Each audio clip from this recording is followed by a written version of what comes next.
அருகன்குளம் காட்டுராமர் கோவில் வருஷாபிஷேகம் வெகுமரிசையாக நடைபெற்றது. திருநெல்வேலி மாவட்டம் தாமிரபரணி நதிக்கரையில் அருகன்குளம் என்ற இடத்தில் அமைந்திருக்கிறது காட்டுராமர் திருக்கோவில். அமைதியான வனசூழலிலேயே இந்த ஆலயம் அமைந்திருப்பதால் காட்டுராமர் திருக்கோவில் என அழைக்கப்படுகிறது. மூலஸ்தானத்தில் ஸ்ரீ சீதா பிராட்டியார் ஸ்ரீராமர் தம்பி பரதனுடன் இங்கு அருள் பாலிக்கின்றார்.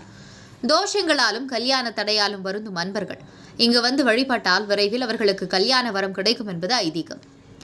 ஸ்ரீ காட்டுராமர் ஆலயத்தில் ராமர் சந்நிதிக்கு எதிரில் ஸ்ரீ ஆஞ்சநேயர் கைகூப்பியபடி அருள் பாலிக்கிறார். சிறப்புமிக்க காட்டுராமர் கோவிலில் 8ஆம் ஆண்டு வருஷாபிஷேகம் இன்று நடைபெற்றது. இதற்காக திருக்கோவில் நடை அதிகாலை திறக்கப்பட்டு காலை சந்நிதி பூஜைகள் நடைபெற்றது. பின்னர் சன்னதி முன்பு கலசங்கள் வைத்து பூஜைகள் செய்யப்பட்டு ஓமமும் தொடர்ந்து பூர்ணாகதியும் நடைபெற்றது. மஞ்சள் பொடி, வாசனை பொடி, மாம்பொடி உள்ளிட்ட பல்வேறு நறுமண திரவியங்களால் சுவாமிக்கு அபிஷேகம் செய்யப்பட்டது. பின்னர் இதில் ஏராளமானோர் கலந்து கொண்டு சாமியை தரிசனம் செய்து சென்றனர். உங்கள் பகுதியில் உடனுக்குடன் முக்கிய செய்திகள் உங்கள் விரல் நுனியில் காண எங்கள் தவசி நியூஸ் 24 சேனலை காண தவறாதீர்கள். உங்கள் நெல்லை செய்தியாளர் எம் பகவதிராஜுடன் உங்கள் தவசி Ramesh.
ini pasti itulah itu.